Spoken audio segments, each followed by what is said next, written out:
Chosen one, listen to me right now. Stop, put your shoulders down, unclench your jaw. Take one slow breath, slow, not deep. Again, slow. Let your ribs move like a door opening quietly on its hinges. I am going to be precise because you do not have time for vague messages. This loneliness you are feeling is not a verdict. It is not rejection, not abandonment, not something is wrong with you.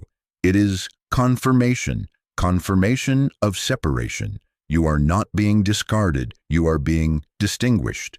You are not being left behind. You are being set apart. There is a difference, and the difference is everything about where you are going next. You know what I am talking about. The phone that used to light up now sits quiet. Invitations that once arrived like rain have thinned to mist. Group chats keep rolling, but your name doesn't surface. You show up and you smile and you contribute, but the conversations feel like a shallow pool. Your feet touch bottom and your heart is still thirsty. You are present but not reached. It is as if you are watching life through glass, close enough to see detail, too sealed to be touched by it. Jokes land but not in you. Plans are made, but your spirit doesn't nod. Even when they hug you, you can feel the air still between you and what used to hold you. You are not imagining this. It is not pettiness. It is placement. Chosen one, breathe again. Slow, not deep. Put your shoulders down once more. When God separates, it does not come with a marching band. It comes as a holy quiet that unnerves the parts of you that mistook constant noise for confirmation. What is unsettling you is not the absence of love. It is the withdrawal of distractions. Heaven is pulling the plug on the amplifier that fed you the wrong song so you can hear the tuning fork in your own chest again. You keep asking the wrong question. What did I do wrong? Here is the right one. What is being protected in me? Hear me. Your identity is being protected from dilution. Your assignment is being protected from mislabeling. Your future introductions are being protected from premature access. If you were placed in the old rooms right now, the old agreements would edit you. They would rename what God is restoring. So He has called you into a season of deliberate separation, not as punishment, but as preservation, not as exile, but as incubation. I can feel the ache in you, the part that wonders if you are too much, too quiet, too intense, too spiritual, too sensitive, too anything. No, those accusations are echoes from old environments that learned your light and taught you to dim it. This current stillness is not the echo, it is the reset. You are being retuned to hear the next instruction. You cannot hear a whispered map over a stadium of applause. That is why the stands around you are emptying. That is why what used to make you feel included now makes you feel misplaced. The placement is the point. Stay with me. I will be precise. Some of you noticed it in small ways first. You compose a message and then delete it because something in you says, "This is not where my words belong." You go to post and then your spirit stops your thumb. You start to say yes to another event that you know will keep you busy but not built, and a quiet weight sits on your chest. No panic, just gravity. Heaven's gentle hand, lowering your shoulders again, moving you out of performance and into presence. This season is a doorway, not a diagnosis. A doorway means passage. It means there is another side and there is order to the crossing. The hallway may feel lonely, but it is not empty. God is in the hallway. He is adjusting your eyes to a different light. He is teaching you the sound of your own footsteps again, so you stop pacing your life according to the footsteps of the crowd. If you will stop interpreting the quiet as failure and start interpreting it as favor, your nervous system will stop fighting what is meant to keep you safe. So do this with me now. Stop scrolling in your mind. Put your feet flat. Drop your shoulders. Take one slow breath. Slow, not deep. Say, even if just in your heart, I consent to the separation that protects me. There is nothing performative about this. It is agreement, and agreement is placement.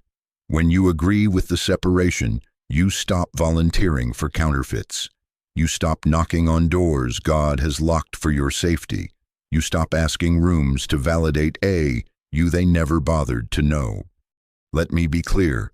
What is closing is not love. What is closing is access. What is moving is not your worth. What is moving is your assignment. The difference between rejection and separation is direction. Rejection throws you out and hopes you never return. Separation draws you out and prepares you to be sent. Feel the pull? That is not a push away, it is a pull toward. It is God saying, walk with me, I will show you what to release, what to retain, and what to receive, by order. Chosen one, you are not losing your life. You are leaving the version of it that could not carry what is next. You are not being starved. You are being weaned from what numbed you. You are not being forgotten. You are being remembered by heaven. Breathe once more, slow, not deep. Let the panic unlatch its claws. Let the glass between you and life become a mirror, and look, you are still here. More here than you have been in years. This loneliness is the doorway. Walk through it with me. I will be precise with you, and I will not waste your pain. Chosen one, stay with me. The ache you are feeling has a name, and once it is named, it will stop bullying you from the shadows. What feels like confusion is a pattern. Separation always starts as discomfort before it becomes clarity. It is the sore tenderness of a limb waking up after it fell asleep. Pins and needles first, then sensation, then strength. You have been asking for clarity without honoring the necessary discomfort that signals you are being moved into order. Some of you have been smiling in rooms you no longer belong in, trying to hold the shape of an old belonging because letting go felt like admitting failure. Some of you have been forcing connection, over-explaining yourself, lengthening texts, shrinking your truth, just to keep a peace that keeps you small. Some of you have been apologizing for your boundaries as if protection requires a permission slip from people who benefited from your lack of it. Some of you have been buying the ticket to the same conversation over and over, hoping this time it will land differently, and it doesn't. Some of you have been checking your phone like a pulse ox, counting validation like oxygen, and the numbers are low, and your chest tightens as if you are the problem. You are not the problem, the setting is. Let me separate the words that have been tangled in you. Solitude, loneliness, isolation. Solitude is chosen. It is the holy quiet you agree to so your inner voice can be heard in its true key. Loneliness is pain. It is the ache of unmet connection, a real, honest signal that you were made to be known and held. Isolation in this season is God-engineered protection. It is the temporary fencing heaven puts around a site under reconstruction, so debris does not hit passers-by, and passers-by do not wander into scaffolding and call it a ruin. They can overlap, but they are not the same. Do not confuse the fence for a forever verdict. Do not mistake the chosen quiet for abandonment. Do not mislabel the ache as evidence that you should tear down the fence to prove you are kind. Kindness without boundaries is cruelty to your future. Your body has been narrating this to you, even when your language could not. The jaw that tightens when you agree to what you do not want. The stomach that flips like a fish when you step into rooms that drain you. The breath that sits high and shallow when you try on an old role that no longer fits. The headache you call random that arrives every time you RSVP yes to a performance. This is not weakness. This is data. Your nervous system is not your enemy. It is your early warning system sounding the alarm that your life is changing faster than your habits. One more slow breath. Let the body catch up to the truth.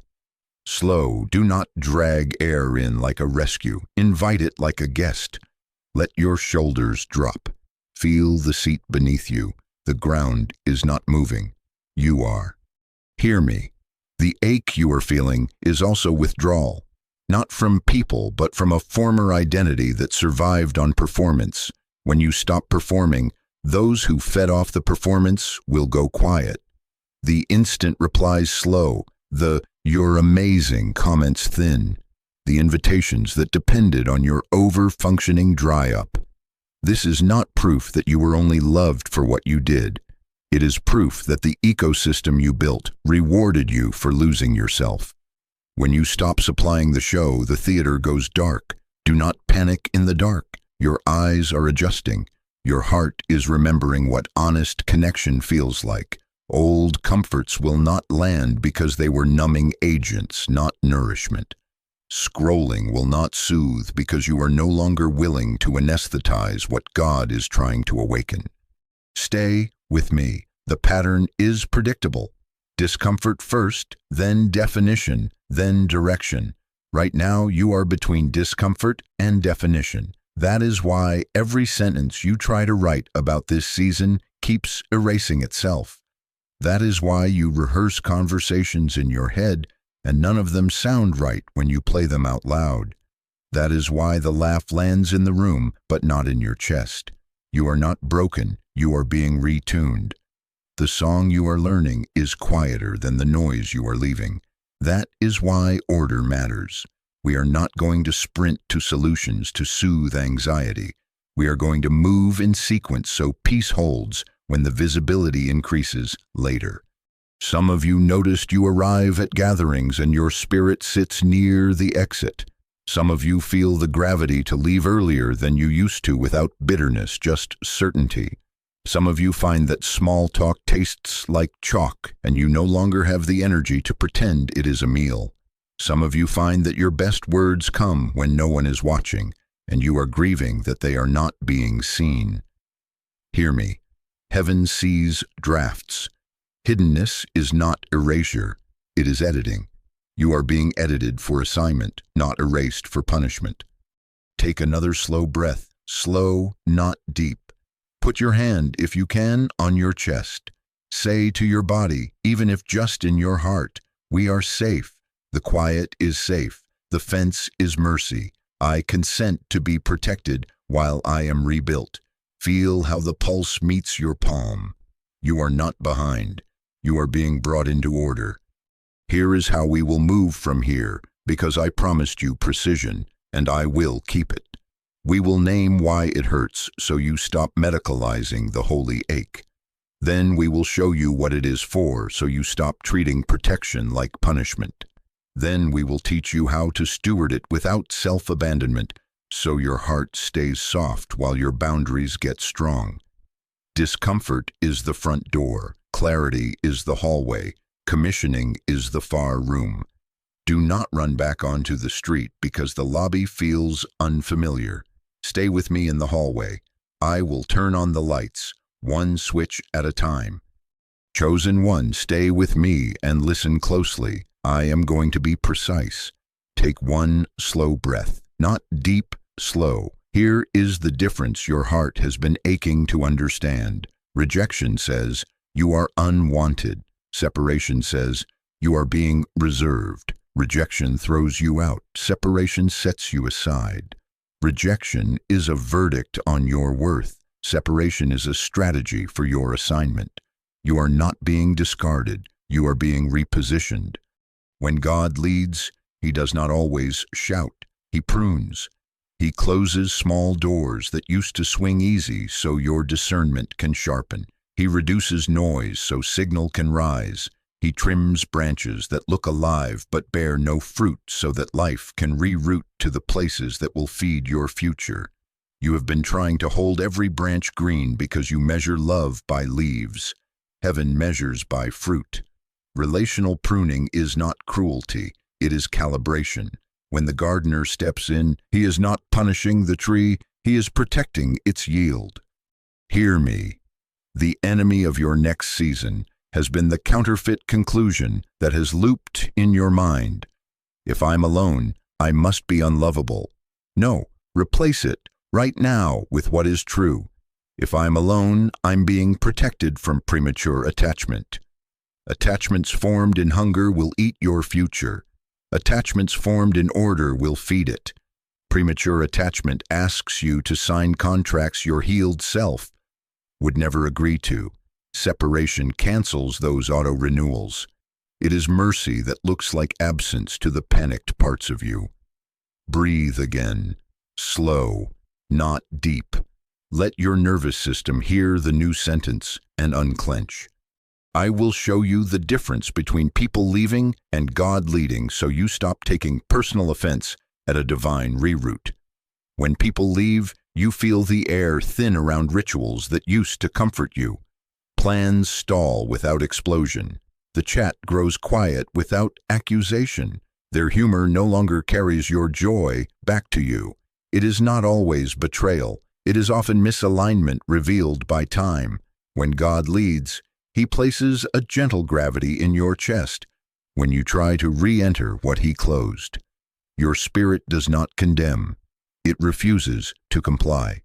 The text sits unsent, not from fear but from holy hesitation. The yes that once rolled off your tongue now tastes like sand. In dreams, you see yourself walking down a familiar hallway and your hand cannot turn the knob. Heaven's way of saying, reserved. Reserved means the table is set with your name on it, and the host will not allow you to be seated at any table that will rehearse your unhealed identity. Reserved means if you fill your chair early with whoever arrives first, you will miss the introduction or deign to meet you when your posture is right. This is why the quiet is thick, the reservation is live. Do not let loneliness auction off what God has already assigned. Let me warn you with mercy. The cost for reattaching to what God is detaching you from is not lightning or public shame. It is smaller, quieter, and more expensive over time. The cost is delay. The cost is a diffused mind that cannot hear the next instruction because competing voices have been given backstage passes. The cost is the slow erosion of self-trust. You will start to second-guess what you know because you gave audience to what you outgrew. This is not punishment. It is the natural consequence of stepping out of sequence. If you insist on keeping every door propped open, you will feel drafts and call it spiritual warfare when it is really boundary failure. I tell you this not to scare you, but to spare you. Stay with me in order. So here is the reframe. You are not lonely because you are unlovable. You are lonely because your life is being reshelved. Once the new section is labeled, you will be found by those searching in the right aisle. Until then, you cannot keep standing in the old aisle, waving your arms, begging the wrong readers to notice a book they never intended to open. You are not out of circulation. You are under curation. Curated lives look quiet before they look clear. Take another slow breath. Let the old sentence slide off your shoulders like a coat that kept you warm last winter and now overheats you. Say in your heart, I am not rejected, I am reserved.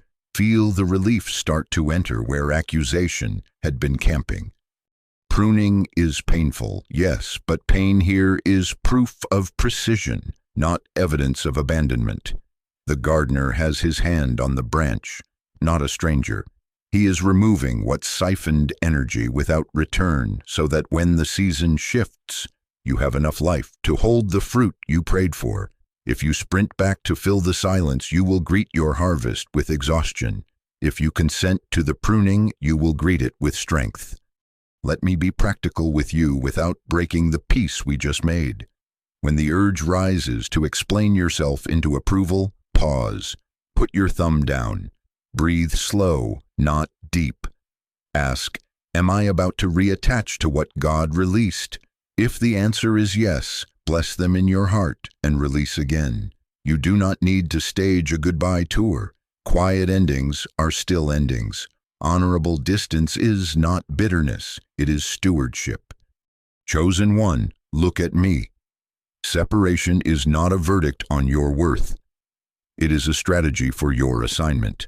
God is reserving you for the right introductions in the right order, so your identity is protected and your discernment is clean. If this lands in your spirit, type 3 words, not as performance, but as a private seal between you and heaven. I see it. That is all. No speeches, no justifications, just recognition. Recognition is how windows open and sequences hold. Now let the calm come back over you like a blanket pulled to your chin. You are not being sent away. You are being sent ahead. You are not being denied. You are being designed. Rest in the reservation. Stay in the pruning.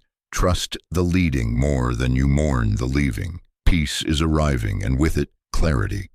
Chosen one, stay with me. I promised you precision, and I will give it to you now.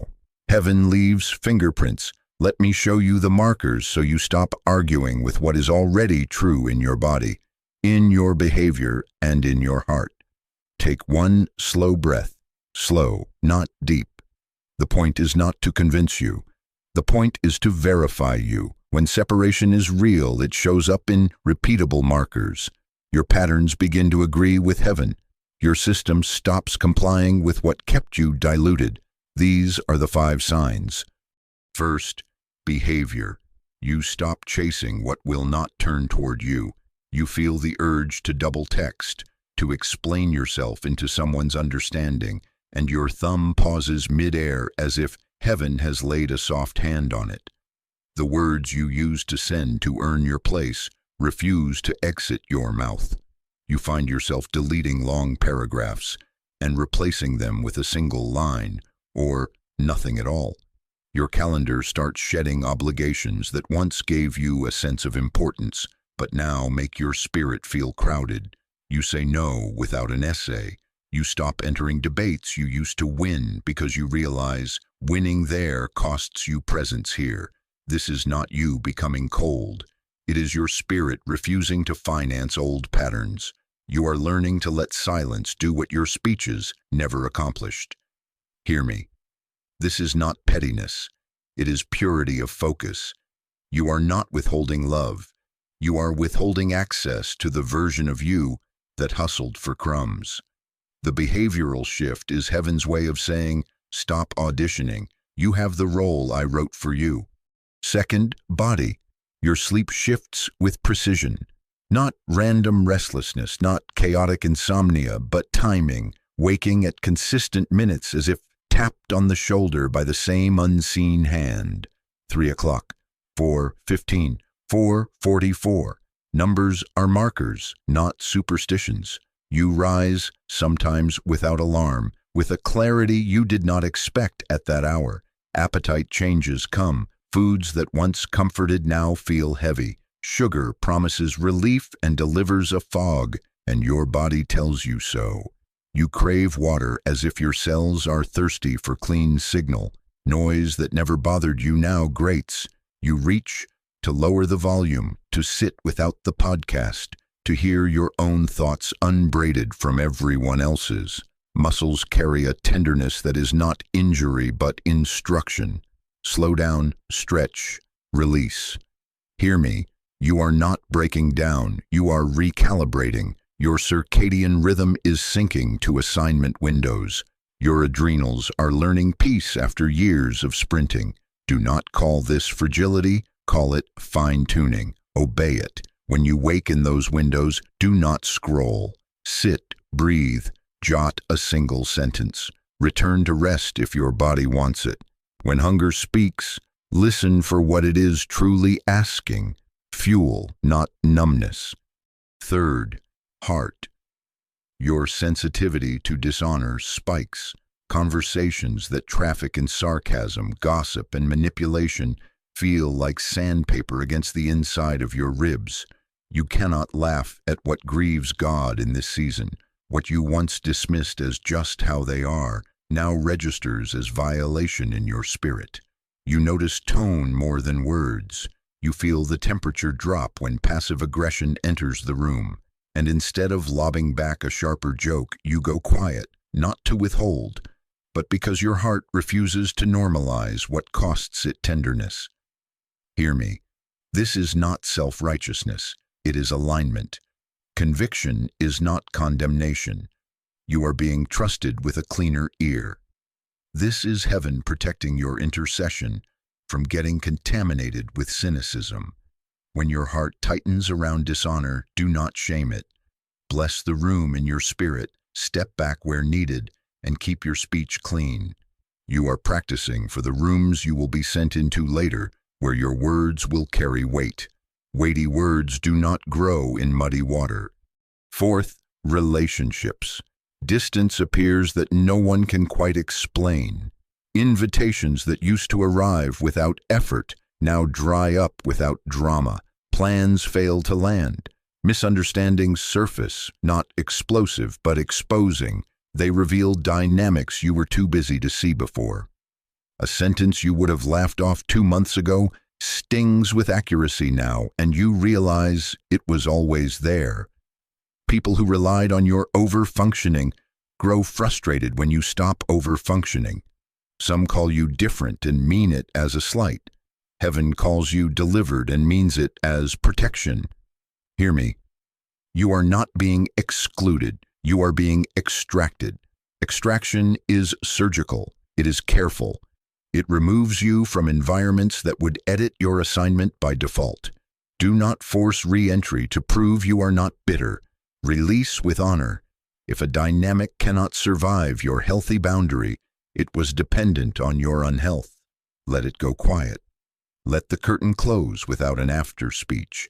If reconciliation is appointed later, it will be rebuilt on truth, not performance. Until then, bless and step back. You are not ghosting, you are graduating. Fifth, inner world. Your dreams intensify. Themes repeat themselves like a teacher, recircling the lesson until the class catches it. Hallways, doors you cannot or must not open, a body of water you cross or refuse, deserts that look empty but glow at dawn, houses with rooms you forgot existed. You wake with names from your past in your mouth, teachers, streets, a childhood friend you haven't thought of in years. Flashbacks flash not to torment you, but to recover fragments of identity you left in those rooms. Your subconscious is catching the memo before your mind permits it. Do not panic. Do not over-spiritualize through fear. Do not interpret yet, just record. Put a small notebook and pen by your bed tonight. If you wake at 4:15, write the time and 1 or 2 lines. Hallway, red door, I didn't turn the knob. Water up to my knees, I crossed. No essays. No decoding in the dark. Just data. In the morning, read without judgment and add a date. Over days, patterns will emerge that preach to you. Heaven loves witnesses. Your written record becomes agreement, and agreement becomes direction. Take one more slow breath, slow, not deep. Hear me, these are not random quirks. These are fingerprints. Behaviors shifting from pursuit to presence. Body moving from noise to rhythm. Heart moving from numb laughter to holy grief. Relationships moving from convenience to truth. Inner world moving from chaos to coded instruction. The more you honor the markers, the cleaner your discernment becomes. The cleaner your discernment, the quieter your fear. And when fear quiets, order speaks. I am not asking you to manufacture any of this. I am asking you to recognize it and to refuse to argue with it. When the urge to call yourself dramatic rises, bless your sensitivity instead. When the impulse to apologize for being quiet flares, choose honorable silence over compulsive smoothing. When you wake at the same minute 3 nights in a row, do not scroll. Sit up, write the time. Whisper, I am listening. Place that notebook by your bed before tonight, not as superstition, but as stewardship. You are not losing it. You are being led. You are not going mad. You are being made ready. Heaven has left you markers. Follow them in order and watch how the hallway that felt empty becomes illuminated, one footprint at a time. Chosen one, stay with me. I told you we would name why it hurts, so the ache stops recruiting shame to explain itself. Hear me. The pain you are carrying is not proof you are off path. It is grief from leaving a familiar identity behind. Slow breath, hand on chest, not deep, slow. Let your body feel safe enough to tell the truth. You are not crazy for missing what was hurting you. You are human and you are holy, and both can cry at the same time. There are 3 griefs that visit the chosen one in separation, and most of them go unvalidated, because your old world only knew how to applaud performance, not presence. I will validate them now so they lose their power to confuse you. First, grief.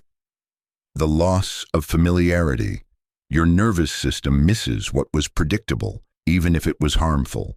The creak of an old stair you knew by heart felt like safety because you could brace for it. The argument that circled the same points every Thursday night felt like a ritual, not a wound, because rituals feel like home even when they are made of splinters. The texts that demanded you fix, smooth, and sprint were terrible, but they were consistent. Your body adapted to them the way a ship adapts to constant chop. It learned to balance on waters that should have made you sick. Now the sea is quieting and you are dizzy in the calm. Do not call this dizziness wrong. It is recalibration. You are stepping off a boat that rocked you for years. You may sway for a time on solid ground. That sway is not a sign to run back to the dock. Breathe, name it. I miss the known pattern. Feel the honesty of that sentence. Then add the truth. Heaven is training into your fibers. What is known is not the same as what is right. You are allowed to grieve the sound of footsteps that always came, even when those footsteps carried demands that emptied you. You are allowed to miss a routine you outgrew. Missing is not the same as needing. You can miss and not return. You can ache and still advance.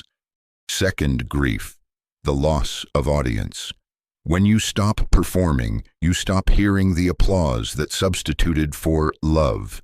The spotlight that kept you warm now clicks off. The room that always erupted when you over-delivered goes quiet when you finally deliver in proportion to truth. Likes thin, comments slow, invitations tied to your hustle evaporate when you rest. The high of being praised for bleeding on command fades, and you wonder if the silence means you do not matter. Hear me, what is fading is not love. It is the noise that impersonated love. The people who were captivated by your performance may not be skilled at loving your presence. That is not a judgment, it is a diagnosis. Your soul feels the difference and is grieving the audience it trained itself to appease. You are allowed to be sad that the clapping stopped. You are allowed to cry for the version of you who believed applause meant you were safe.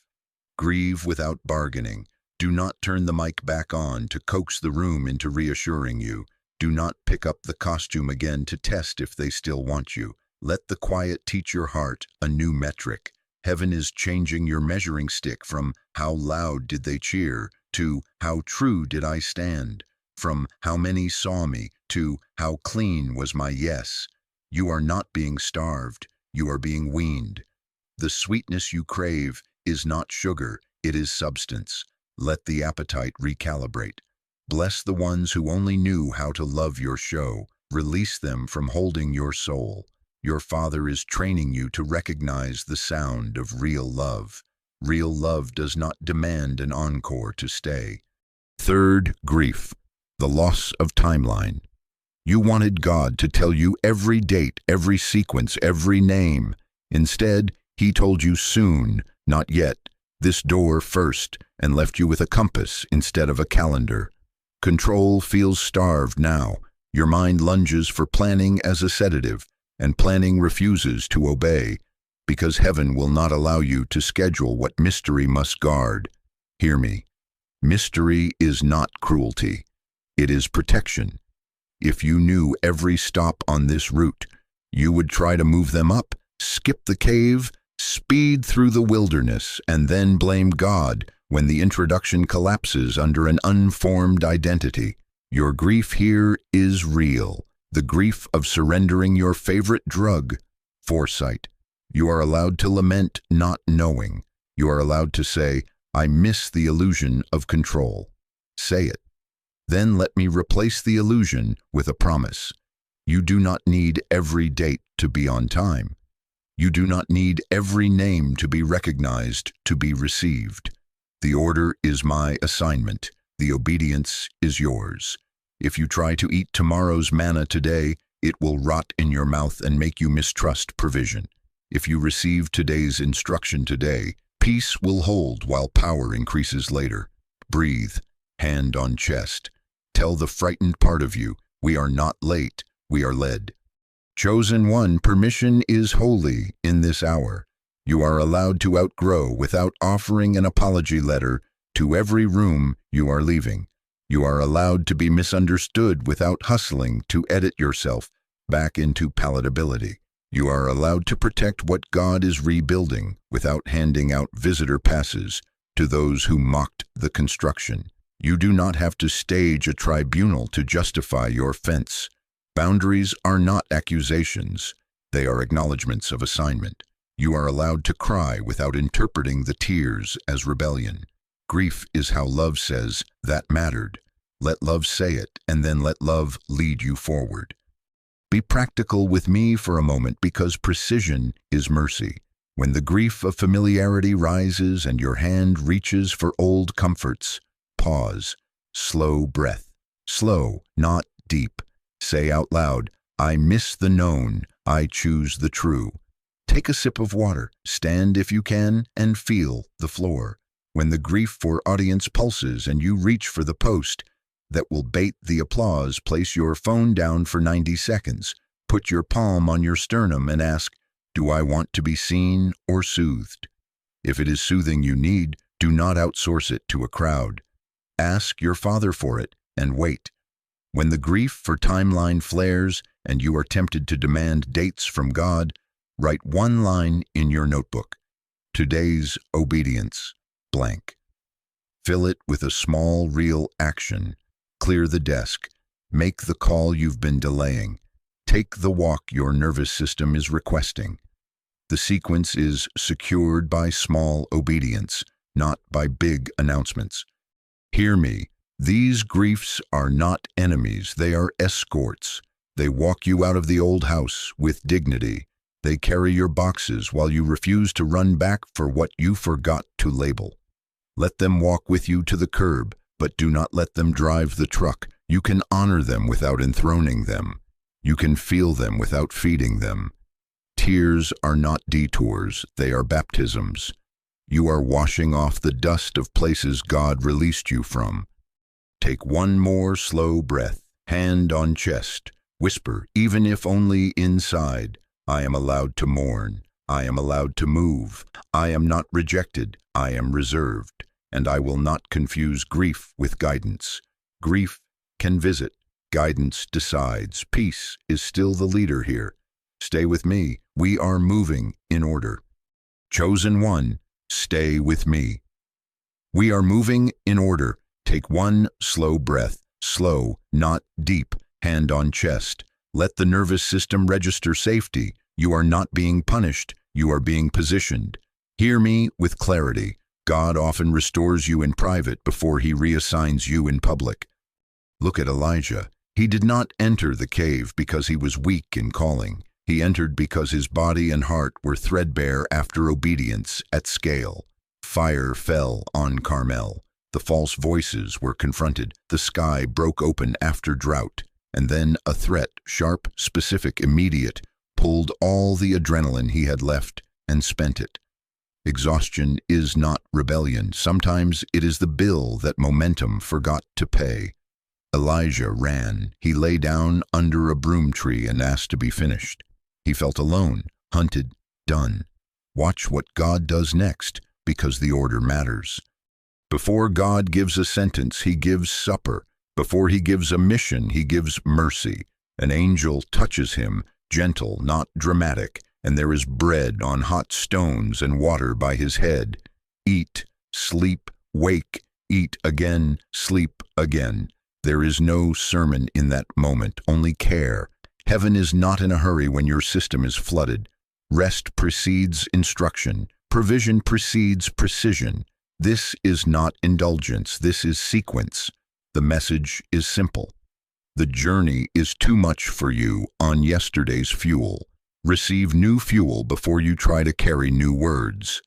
Then, and only then, Elijah travels to Horeb, the mountain of God, and enters the cave. He is pulled out of the crowd, out of the commentary, out of the flash of the public moment, into a space that looks like demotion to a culture addicted to visibility. But hear me, caves are recalibration rooms. They remove the counterfeit urgency that kept you sprinting past your own soul. They quiet everything loud so your spirit learns the sound of subtlety again. Wind tears the mountains, but the voice is not in the wind. Earthquake shakes, fire blazes, but the voice is in the thin silence, the still, small whisper. Heaven brings you to a place where only whispers work, so you stop living by storms.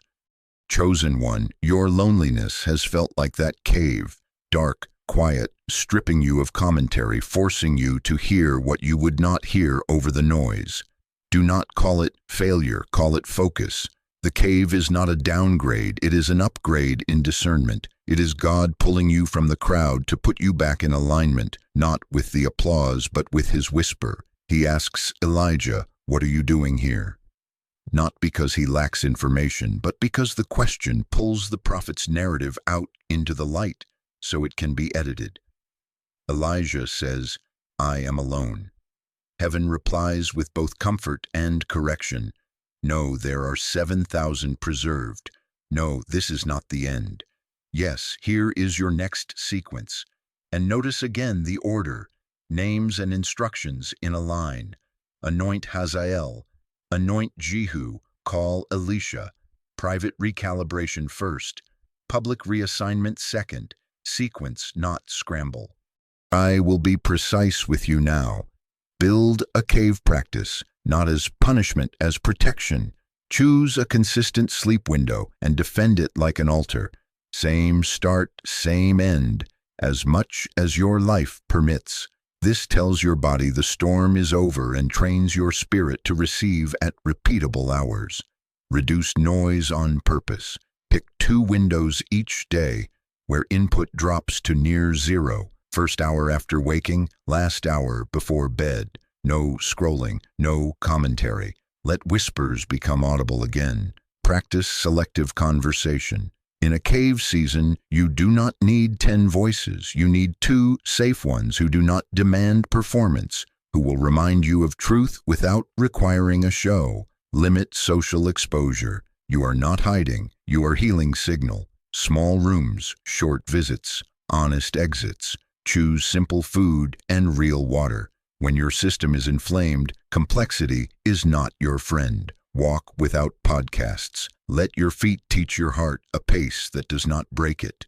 Keep a plain notebook near. Record whispers, not manifestos. 1 sentence is enough inside the cave. Today's obedience, call. Today's mercy, rest. That is liturgy. That is how souls rethread. Practice holy delay. When a conversation tries to pull you back into urgency, say, "Let me pray and respond tomorrow." 24 hours is a mercy that keeps you from making permanent decisions with temporary chemistry. Protect Sabbath pockets. Half days count. Turn the screens off. Put your phone in another room. Sit on the floor. Breathe slow, not deep. Say with your mouth, "I am not late, I am led."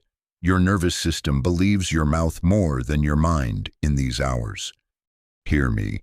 Do not confuse the cave with your permanent address. It is a passage, not a prison. You are not called to decorate what was designed for transition. Do not build a bed where God only set a bench. You will know you are turning the cave into a cage.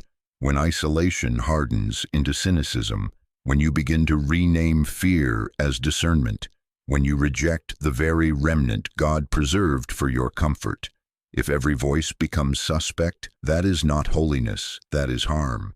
If peace starts to taste like apathy, you have overstayed. The cave is for recalibration, not retreat from love. Elijah did not die in the cave. He left it with directions and names. He left it with an apprentice to pour into. He left it knowing he was not alone and that the future did not depend on his exhaustion. That is the fruit of a real cave season. Clarity without panic, assignments without adrenaline, companionship without performance. You will leave with the same. You will emerge to meet introductions in the right order because you consented to be restored in private first. Take another slow breath, hand still on chest. Whisper, even if only inside, my cave is my classroom. My rest is my reception. I will not hurry the whisper, and I will not make a home where God built a hallway. When the still small voice speaks, move. Until then, eat, sleep, walk, write, receive care before you reach for command. This is not delay. This is design. And design is how sequence holds when the doors begin to open. Chosen one, stay with me. Take a slow breath. Slow, not deep. Hand on chest. Feel the rise and the fall. Hear me. Wilderness does not mean I left you. Wilderness means I am anchoring your identity before your visibility. I will be precise with you because you do not have time for vague language. This is the pattern. Affirmation, then isolation, then introduction. The order protects you. Look at Jesus. Before there was a crowd, there was a voice. The heavens opened at the river, and the Father named him out loud. This is my beloved Son, in whom I am well pleased. Beloved came first, not when he multiplied bread, not when he healed the sick, not when the crowds pressed in, before a single public miracle, beloved, and then, watch the sequence. The Spirit led him into the wilderness. Led, not lost. Spirit, not sabotage. The same presence that called him beloved escorted him into quiet. If the Son was not exempt from this order, you will not be either. Your loneliness right now is not a verdict of rejection. It is a confirmation that the Father refuses to let visibility decide your name. He is fastening beloved to your ribcage, where applause cannot reach, to remove it. The wilderness has 3 traps, and they stalk chosen ones hardest when the room goes quiet. I will name them so you can step over them instead of stepping into them. First trap, prove yourself. If you are the Son of God, throw yourself down. Prove it, perform it. Force a rescue with spectacle so the silence will finally clap. This is performance's identity. Loneliness makes this trap look reasonable because proving can feel like connection. Hear me. You do not negotiate your name with stunts. Jesus did not leap to earn a voice he already had. He anchored himself in what was written. He refused to turn the pinnacle into a pulpit for insecurity. Chosen one, do not turn your platforms into pleas. Do not post to bait rescue. Do not over-explain to extract reassurance. When the urge comes to do something dramatic so you can feel something again, put your hand on your chest and say aloud, I am not a question mark to be answered by an audience. I am a sentence God already wrote. Your nervous system will listen to your mouth. Take the stairs down from the ledge. Let the whisper be enough. Second trap, feed yourself now. Turn these stones into bread. Use power to medicate, not to obey. Isolation awakens old appetites because appetites love empty rooms. The offer is always urgent and always cheap. Soothe the ache with what is fast, familiar, and available. Click, call, buy, scroll. Eat what numbs instead of what nourishes. Hear me, impulse is a false savior. Jesus answered with order. Man shall not live by bread alone, but by every word that proceeds from the mouth of God. He let hunger train his ear, not hijack his hands. In your wilderness, eat what is assigned, not what is screaming. Choose clean signal over quick sugar, food, media, conversation. If it floods you after 5 minutes and leaves you empty after 15, it is a stone asking you to pretend it is bread. Say no without a speech. Drink water. Step outside. Read one verse out loud. Wait 90 seconds before any yes when you feel frantic. Frantic is not faith, it is the frequency of famine. You are not in famine, you are in formation. Third trap, shortcut the process. Bow and I will give you the kingdoms. Platform without price, visibility without death to vanity, impact without order. Loneliness makes counterfeits look kind because they promise audience without cave, crown without cross, introduction without identity. Jesus rejected the shortcut, not because influence was evil, but because sequence matters. Worship first, assignment second, visibility last. Chosen one, hear me with tenderness and wait. Do not accept invitations that require you to become smaller than what the river named you. Do not buy numbers. Do not borrow someone's stage by offering yourself for rent. Do not DM doors that God has not opened to test if they will unlock from the inside. If a platform asks you to mute beloved to keep a seat, it is an altar in disguise. Back away. Bow to no one but God, even if it means waiting longer than your impatience prefers. Waiting that preserves identity is mercy. Exposure that edits identity is loss. I am going to give you practice because embodiment seals revelation. Slow breath, slow, not deep. Hand on chest. Whisper, beloved before visible. Again, beloved before useful. One more, beloved before busy.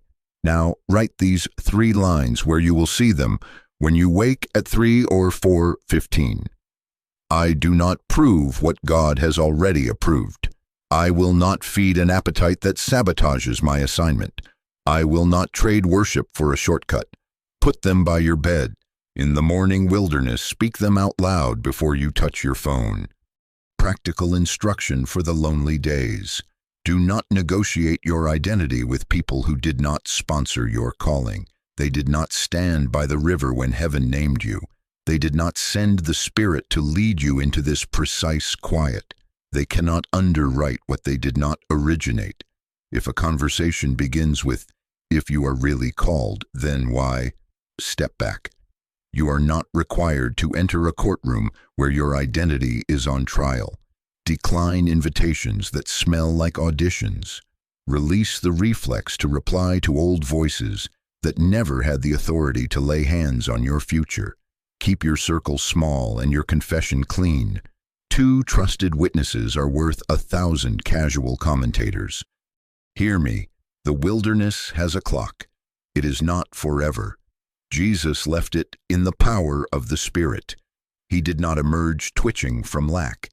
He emerged anchored from love. He read in the synagogue with clarity. He called disciples in order.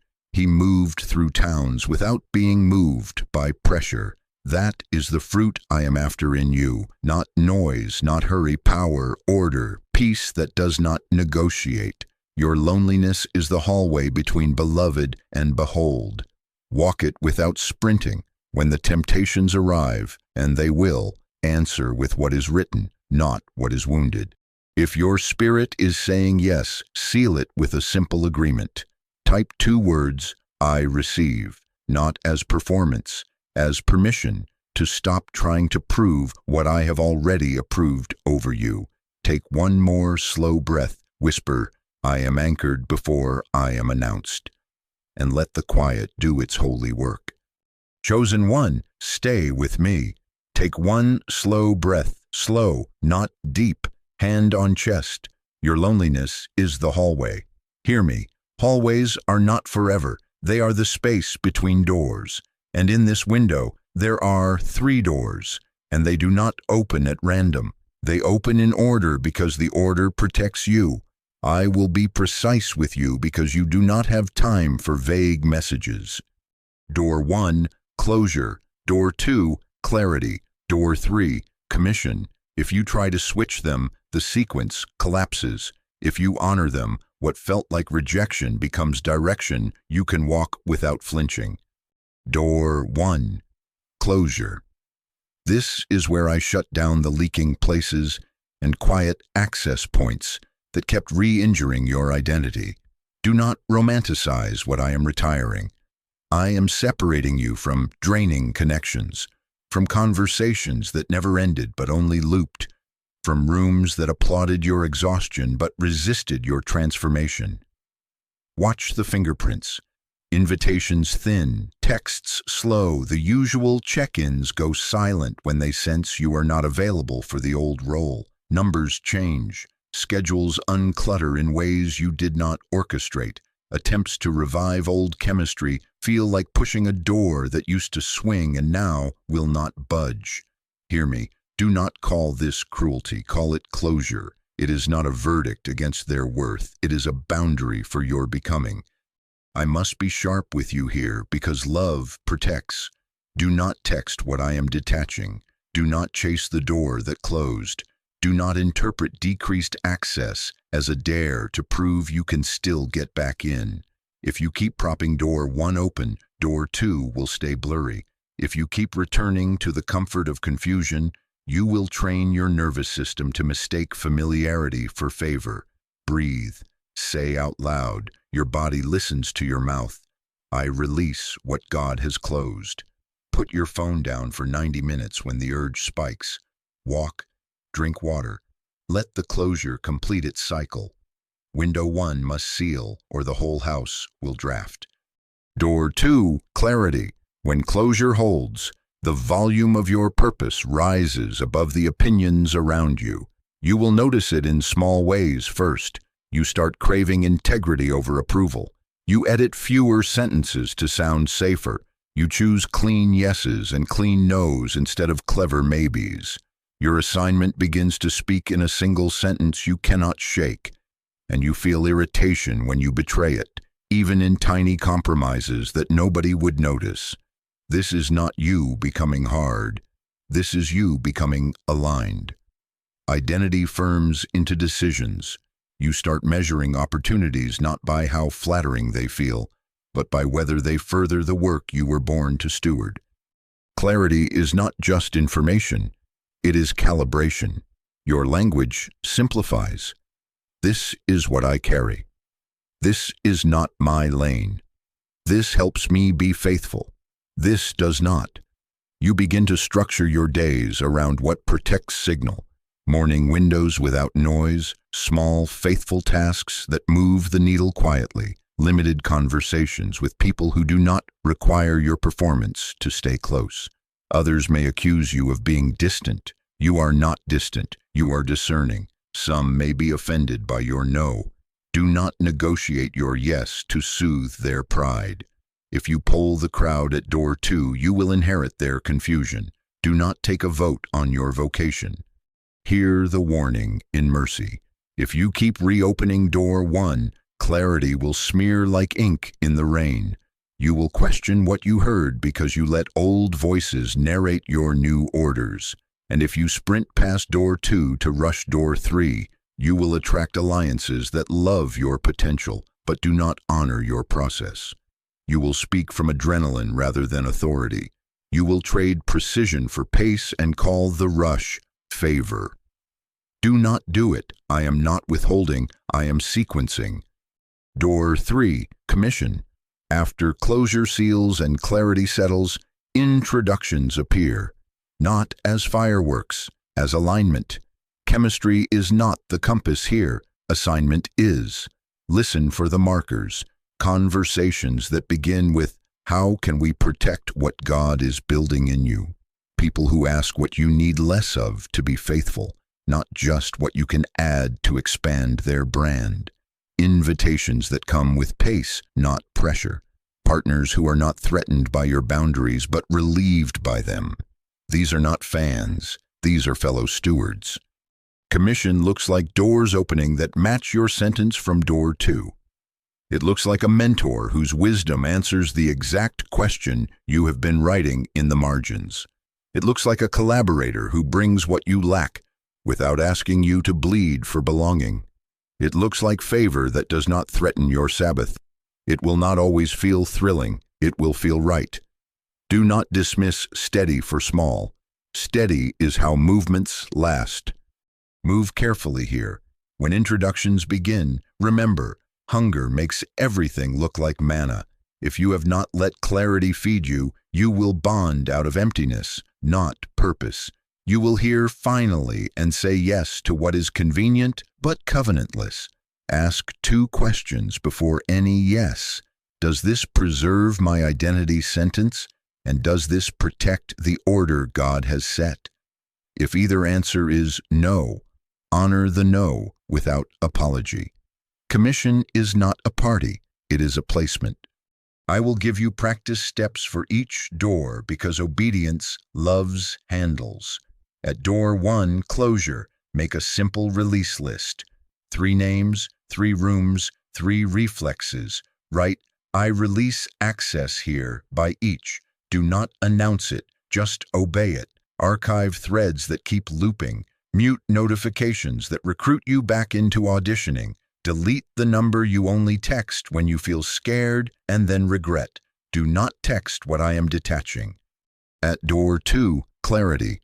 Write your assignment in a single sentence you can say without rush. Put it where your eyes land first thing in the morning. Each day, identify 1 act that matches it. 15 minutes counts.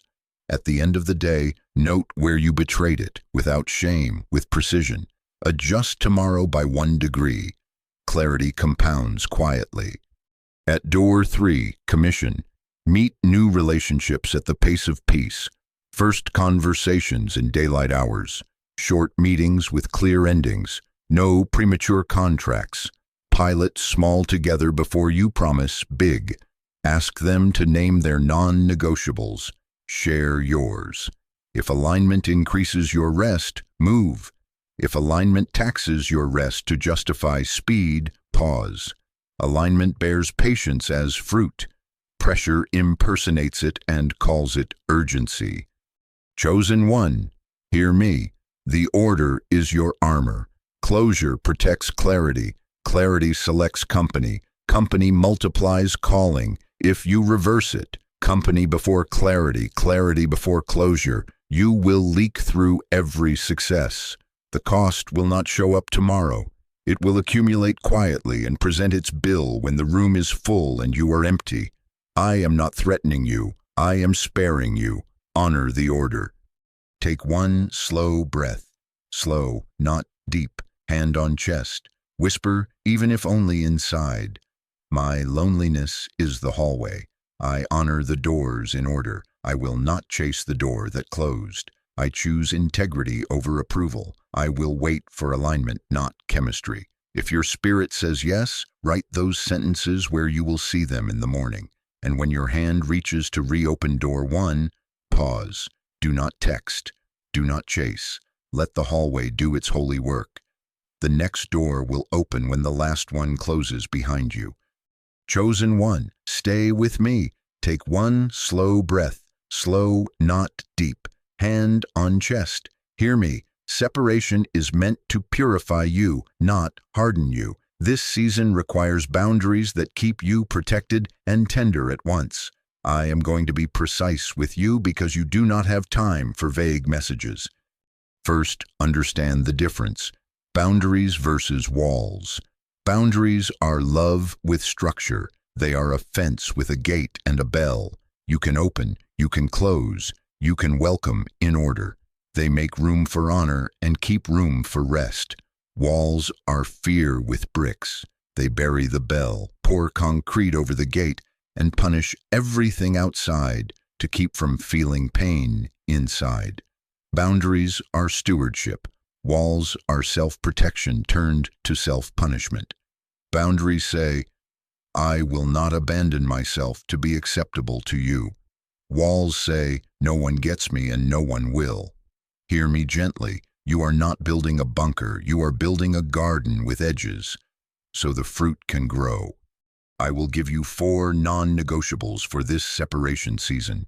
They are not punishments. They are protections that keep your heart soft. Sleep protection. Treat your sleep window like an altar. Same start, same end as much as your life permits. Dim lights the last hour, screens down. Put the phone in another room or in a drawer. If your mind starts rehearsing conversations, put your hand on your chest and say out loud, "I am not late, I am led." Keep a small notebook by the bed. Offload the loop into one sentence. I release this to tomorrow. Your body believes repeatable rhythms. Rest is not indulgence. It is how your nervous system stops mistaking danger for destiny. Soft hearts sleep. Media reduction. Reduce input on purpose. Mute accounts that recruit you back into comparison. Remove autoplay. Cap the news to a small window. 15 minutes once. Choose words over scroll. Books, not feeds. Scripture spoken aloud, not reels that spike your chemistry. When you are lonely, the algorithm will try to become your pastor. Do not counsel with the machine. If it floods you in 5 minutes and empties you in 15, it is noise, not nourishment. Protect signals so you can hear whisper. Soft hearts are not overexposed, they are well tended. Selective community. 2 or 3 voices who do not need your performance to stay close. People who celebrate your no as much as your yes, who ask, how can we protect what God is building in you, rather than, how can you build what we want from you? Look for the fruit of patience in them. Share your boundaries in simple sentences. I'm in a quiet season. I reply next day. I do short calls in daylight. Select small tables where honesty is allowed and hurry is not. Large rooms can come later. This is for repair. Soft hearts are held by safe hands. Daily stillness. 10 to 20 minutes where you do nothing but breathe and become aware again that you are beloved. Sit. Slow breath. Slow, not deep. Hand on chest. Whisper, beloved before visible. Read one psalm or one verse out loud. Then be still without making it content. Let stillness remind your system that survival is not the only channel available. If your mind races, name it, thought, and return to breath. This is not performance, this is practice. Soft hearts hear subtlety again. Now, language. Replace self-abandoning scripts that collapse your spine into aligned scripts that keep your heart soft and your stance strong. I'll take anything becomes, I will not beg for access. I receive rooms that honor my assignment. I don't want to be difficult becomes, I am allowed to require clarity. Maybe I'm too much becomes, I am not too much. I am precisely measured for my lane. I should just be grateful becomes, gratitude does not require me to shrink. If I say no, I'll be forgotten becomes, my no protects my yes and my shepherd knows where I live. Put these sentences where your eyes land. Say them before you answer invitations.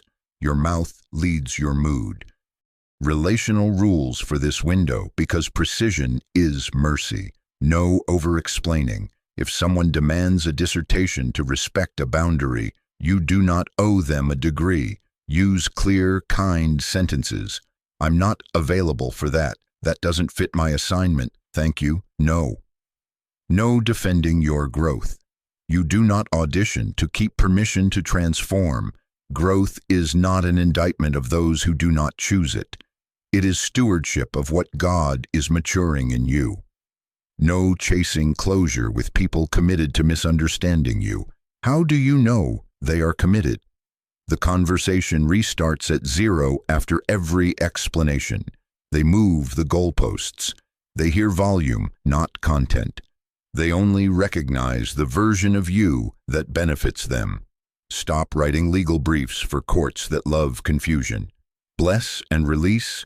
I bless you. I'm stepping back from this loop. Short, kind, final. Then honor the distance you declared. I will give you a mini ritual that will save you from most missteps. When an invitation, text, or temptation arrives, do this in order. Slow breath, slow, not deep. Hand on chest. Ask out loud, Father, is this my hunger talking or my assignment? Hunger feels urgent, loud, flattered, pressured to reply now even if your peace drops. Assignment feels sturdy, quiet, patient, willing to wait a day, and your peace remains. If hunger is talking, do not shame it. Feed it rightly, drink water, step outside for 7 minutes, read your assignment sentence, text a safe friend, and wait 24 hours. If assignment is speaking, proceed at the pace of peace. To keep your heart tender, practice release without rancor. Once a week, take 5 minutes to bless the people and rooms God has closed to you, out loud, not as performance, as purification. I release you to your journey. I bless you with peace. I hold no debt. This keeps bitterness from setting like cement behind your boundaries. Remember, boundaries without blessing calcify. Blessing without boundaries dissolves. You need both structure and softness. Write a care code for your future self because you will be tired again. When I am tired, I sleep before I decide. When I am triggered, I take a walk before I text. When I wake at 4:44, I breathe and pray before I scroll. Put it where your night hands can find it. This is not childish. It is how you steward yourself like someone God loves, because you are someone God loves. Hear me. The cost of abandoning yourself to keep access will not show up tomorrow. It will accumulate and present its bill when the room is full and your soul is empty. I am not threatening you. I am sparing you. Keep the garden. Build the fence. Leave the bell working. Soft heart, strong edges. Take one slow breath. Slow, not deep. Whisper, even if only inside. I am protected and tender. I do not harden to be holy. I will not beg for access. I move at the pace of peace. And when the urge rises to explain yourself into exhaustion, stop, breathe, ask the question. Then choose the boundary that keeps you faithful and soft. Chosen one, stay with me. Take one slow breath, slow, not deep, hand on chest. Hear me carefully. Before I increase your discernment, I often decrease your stress, because clarity requires calm. 2 frequencies are at war inside you right now. One is the stress signal, urgent, narrow, loud, scanning for what could go wrong and assigning danger to anything unfamiliar. The other is the recognition frequency, quiet, wide, awake, able to connect dots and hear hints without panic. Stress hijacks perception. Recognition restores discernment. The order matters. Downshift the body first, then tune the ear. If you reverse it, you will call noise, nudges, and confuse adrenaline for anointing. I will reframe what you are feeling so shame loosens its grip. Not anxiety, activation. Your system is on, not broken, not depression, decompression.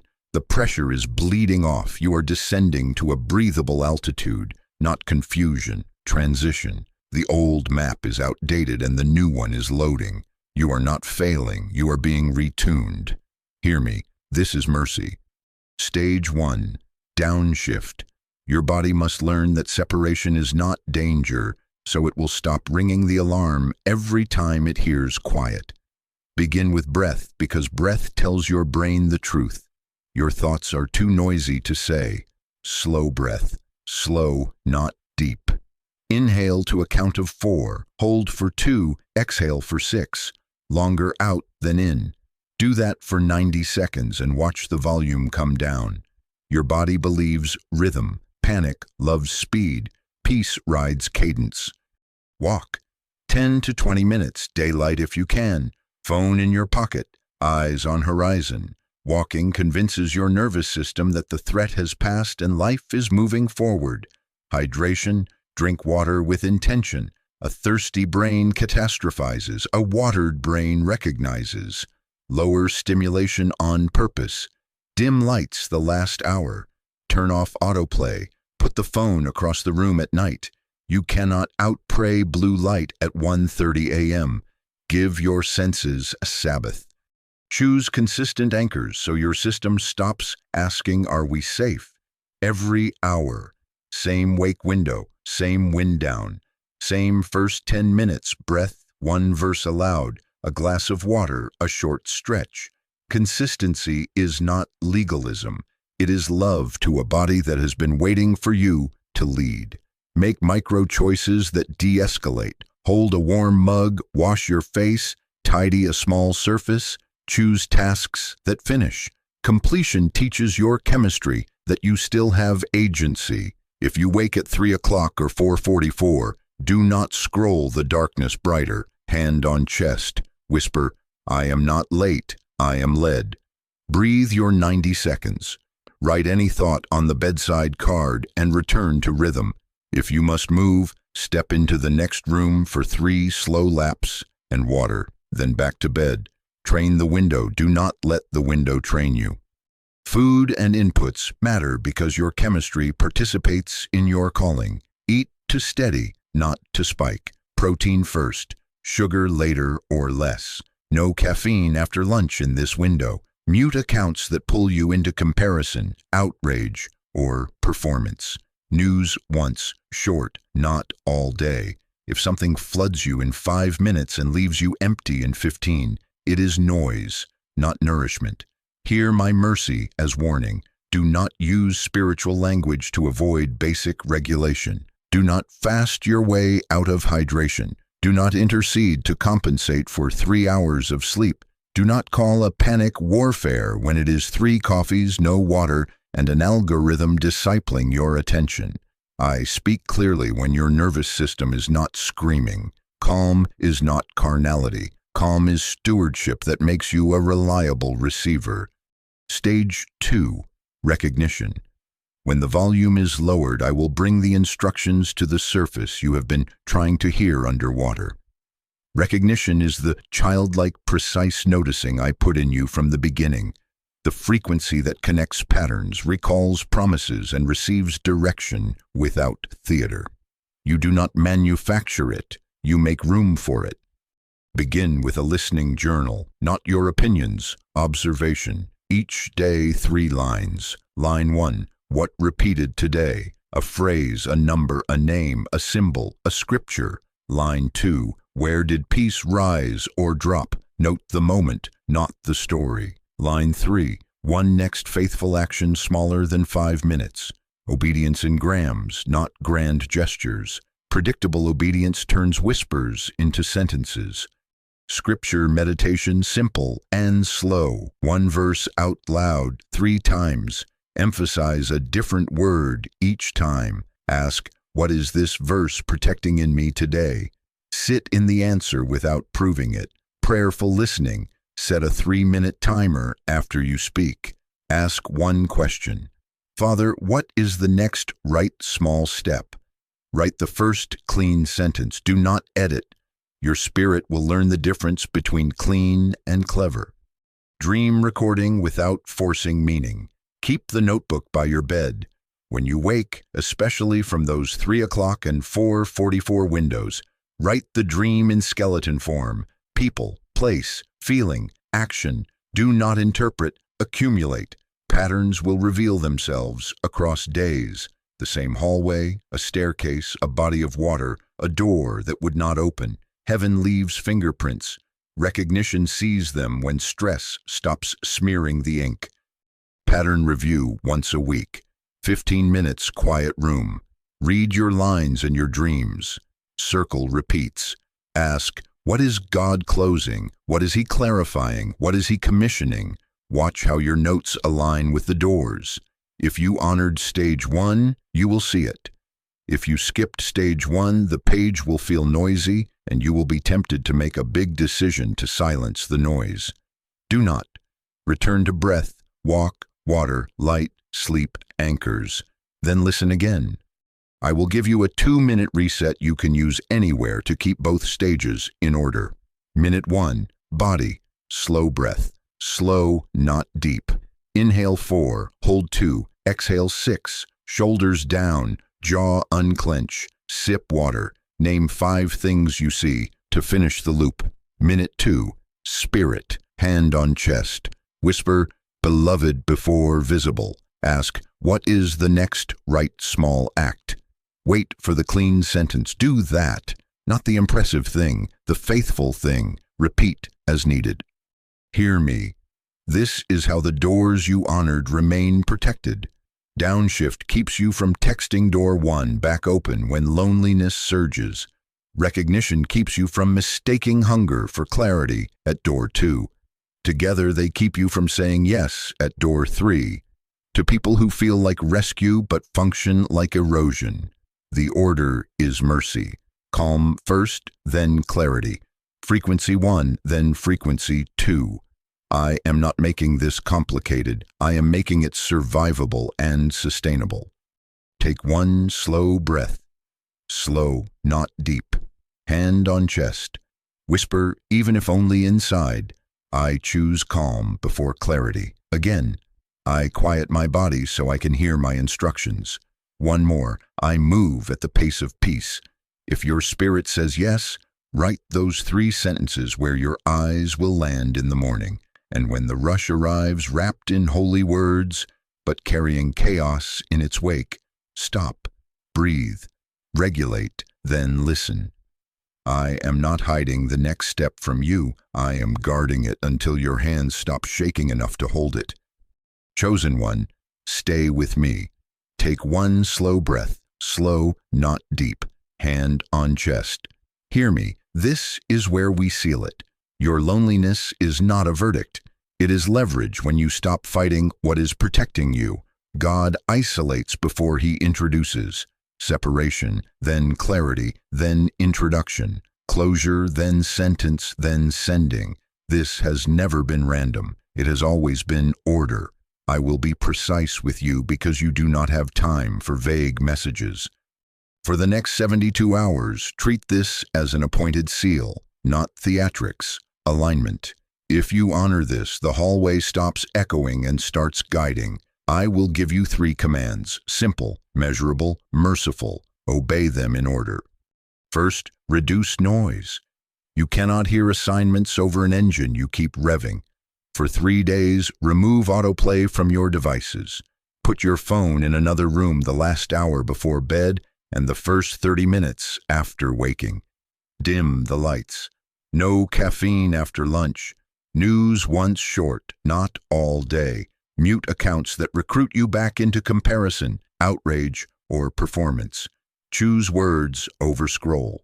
Scripture aloud, a page in a book, a prayer whispered during a walk. If a screen floods you in 5 minutes and leaves you empty in 15, it is noise, not nourishment. Do not ask me to shout over chaos you can turn down. Reducing noise is not punishment. It is permission to hear the whisper that will aim your next step. Second, record patterns. Heaven leaves fingerprints you miss when you only feel. Keep the notebook by your bed. When you wake, especially from those 3 o'clock and 4:44 windows, write the skeleton of your dream. People, place, feeling, action. During the day, capture 3 lines. What repeated, where peace rose or dropped, and 1 next faithful act smaller than 5 minutes. At the end of each day, read them aloud once. Do not interpret early. Accumulate. On the 3rd night, sit for 15 minutes, in quiet, and circle the repeats. Ask, what is God closing? What is he clarifying? What is he commissioning? Pattern is a letter. Let the envelope collect before you read. Recognition begins when you put ink to evidence. Third, refuse to chase closed doors. For 72 hours, do not text what I am detaching. Do not re-enter loops that kept your identity on trial. Archive the thread. Delete the number you only reach for when fear tells you you are alone. When the urge spikes, do the 2-minute reset. Breath, jaw soft, sip water, name 5 things you see, then hand on chest and whisper, beloved before visible. Ask, is this hunger or assignment? If hunger, feed it rightly. Walk, water, scripture, safe friend. Wait 24 hours. If assignment, you will still have peace tomorrow. Every time you refuse to chase, the hallway shortens and the next door moves into reach. Hear my mercy as warning. If you break the sequence, the cost will not shout, it will seep. Noise will blur clarity. Unrecorded patterns will vanish like mist.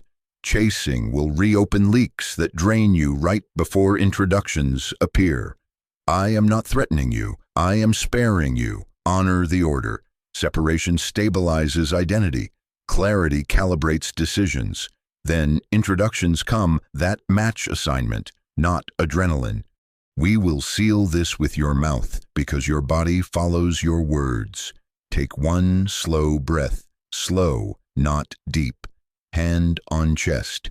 Repeat after me, gentle and clear, not rejected, repositioned, not forgotten, filtered, not abandoned, appointed, not delayed, developed, not punished, prepared, not invisible, incubated, again slower, not rejected, repositioned, not forgotten, filtered, not abandoned, appointed.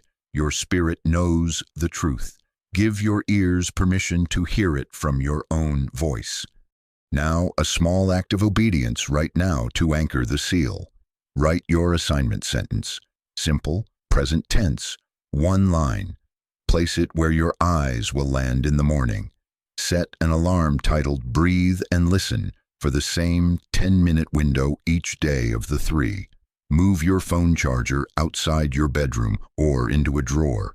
Pour a glass of water and drink half. Now, step to a window or a doorway, look at the horizon, and let your eyes widen. Tell your nervous system, we are not in danger, we are being directed. Small acts are keys. Keys turn locks. Locks open doors.